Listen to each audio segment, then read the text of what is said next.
भौरे ने खिलाया फूल और फूल को ले गया लाल कुंवर। कैसे?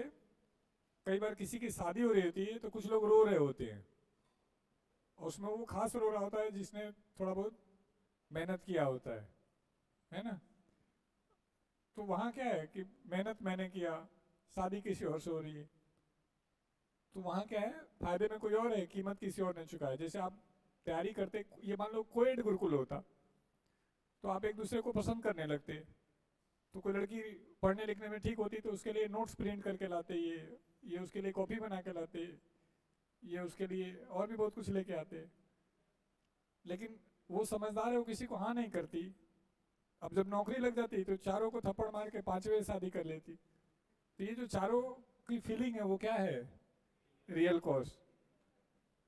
कि फायदे में तो कोई और है और कीमत क्या हुआ, किसी और ने चुकाया है। जैसे एक क्वेश्चन आया था एसएससी में कि लेदर बैग बनाने वाली कंपनी ने बैग बनाया और जो वेस्टेज बचा उसको रिवर में डंप कर दिया। ये किस प्रकार का कॉस्ट है? यही रियल कॉस्ट है। कैसे?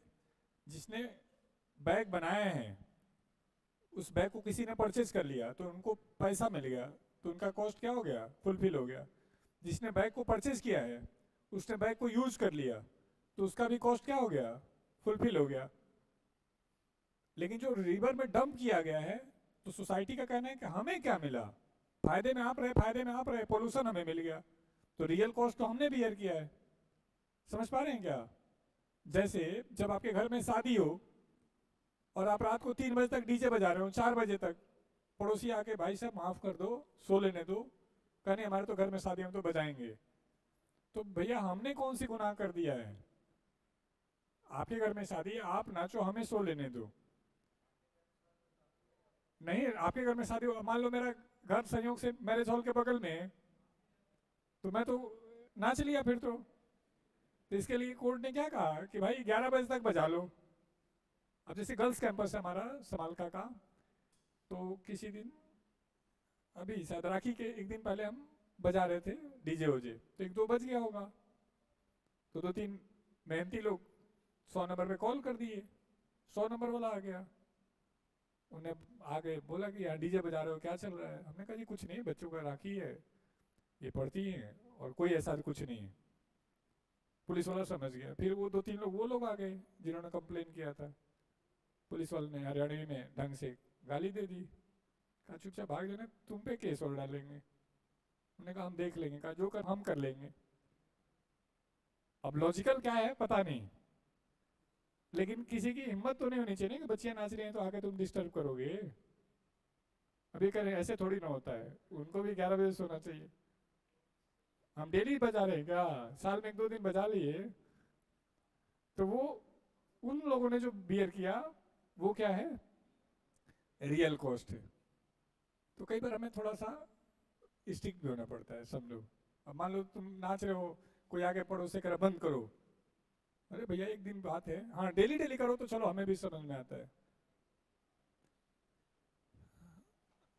तो एग्जाम्पल लिख लो पेड बाय अदर्स का। हाँ बच्चों, आसपास का एरिया ही खरीद लें, कुछ साल रुक जाओ। पहले तो मेरा प्रयास है सोनीपत को कोचिंग इंडस्ट्री का वो बेस तैयार करना, तो लगभग हम तैयार कर चुके हैं। 3,000 के आसपास आप होने जा रहे हैं। बस आप साथ नहीं देते, आप 1-1.5 साल तो टिक जाते हैं ना, जब सारे सेलेक्ट हो जाते हैं तो देश को पता चलता। ये 4-5 महीने पढ़ते हैं, थक जाते हैं कि जी अब तो मैं घर ही करूंगा, और जो 6 महीने मैंने मेहनत किया जीरो करवा देते हैं। तब इनके सीट को भरने के लिए दूसरा लाना पड़ता है, उसमें से भी कुछ ही रुकते हैं। तो ये दिक्कत रहती है।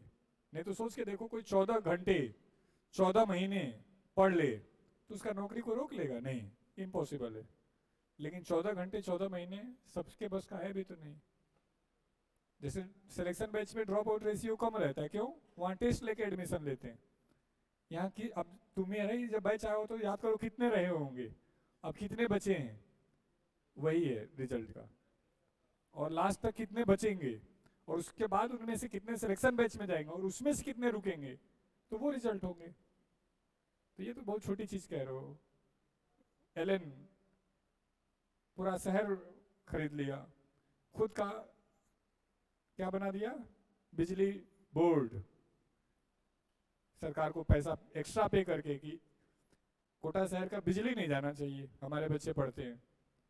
कहा जी कोई दिक्कत नहीं, अभी हम उनको नहीं दे पा रहे हैं जनरेटर, जैसे भी लाइट नहीं है, आपको पता है नहीं पता है, हम जनरेटर पे एसी उसी चला के आपको कंफर्ट फील करवा रहे हैं।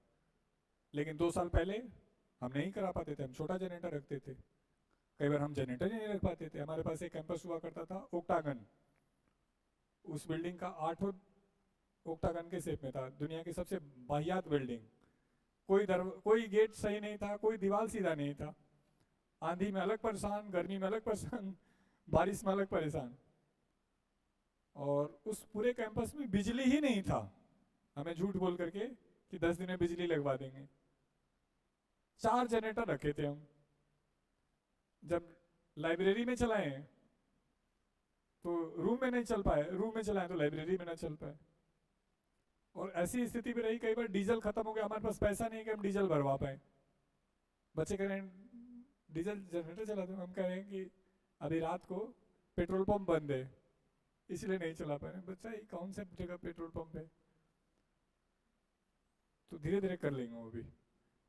तो एग्जाम्पल देखो कह रहा है सर डीजे तो बजेगा।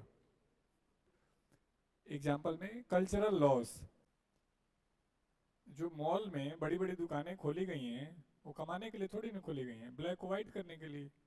ये जो देखोगे हर जिले में जो एमपी एमएलए हैं उनके कॉलेज वॉलेज खुले रहते हैं, वो कमाने के लिए थोड़ी ना खोले हैं।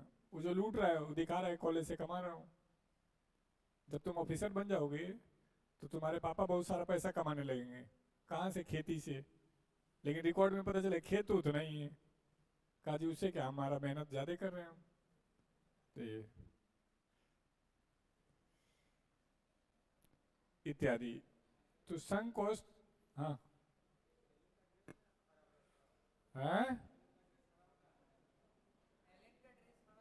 हाँ हाँ, तो टी शर्ट में कोई कॉपीराइट थोड़ी नहीं किसी का, कलर कलर थोड़ी ना कोई कॉपीराइट। अमिताभ बच्चन जाके केस कर दिए सुप्रीम कोर्ट में कि लोग मेरे वॉइस का इस्तेमाल करके रेडियो पे प्रोडक्ट बेच ले रहे हैं और मेरे वॉइस का इस्तेमाल करके अपने ब्रांड को बेनिफिट उठा रहे हैं, मुझे कोई बेनिफिट नहीं मिल रहा है।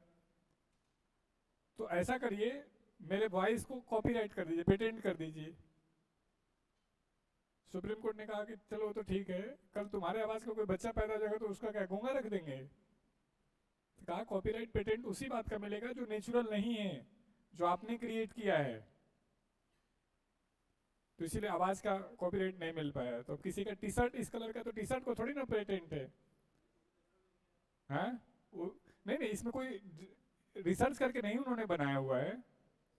हमें यहाँ छोटा सा एलन गुरुकुल तो आ जाते कि भाई तुम हमारा कहाँ से लेके आ गए।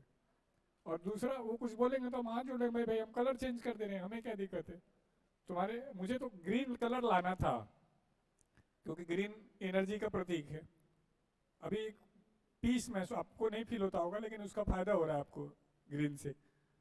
तो किसी ने सजेशन दिया कि कुछ इसका अलग कलर कर दो, तो मैं गूगल किया तो यही मिल गया। मैं कहा ये कॉम्बिनेशन ठीक है, फ्यूचर में ज्यादा दिक्कत होगा रेड लगा दूंगा, ऑरेंज लगा दूंगा। हाँ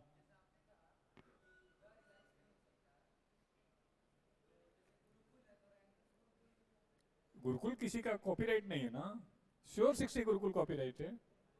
कुछ लोगों ने तो हमारे ही नाम से अलग लिख दिया, गुरुकुल 60 कर दिया, हम कुछ नहीं कह सकते। हाँ अलग अलग लिख दिया, हम कह भाई तुम श्योर 60 गुरुकुल ही लिख लो, मुझे कोई फर्क नहीं पड़ना है। हाँ गुरुकुल स्कूल ये तो एक परंपरा है, ट्रेडिशन है, सर्विस सेक्टर है, उसको थोड़ी ना रजिस्टर कर सकते हैं। दिल्ली पब्लिक स्कूल रजिस्टर्ड है। अब जैसे मैं हरियाणा पब्लिक स्कूल खोलना चाहूँ तो अलाउ नहीं हो सकता, लेकिन मैं यूपी में जाके हरियाणा पब्लिक स्कूल खोलूँ वो अलाउ हो जाएगा। मतलब उस पार्टिकुलर स्टेट में स्टेट के नाम से मैं संस्था नहीं चला सकता, लेकिन दूसरे स्टेट में जाके मैं उस स्टेट दूसरे स्टेट के नाम से, जैसे चंडीगढ़ यूनिवर्सिटी कहाँ पे है, पंजाब में, और पंजाब यूनिवर्सिटी कहाँ है, चंडीगढ़ में। तो उन्होंने दिमाग लगाया और इधर का उधर कर दिया।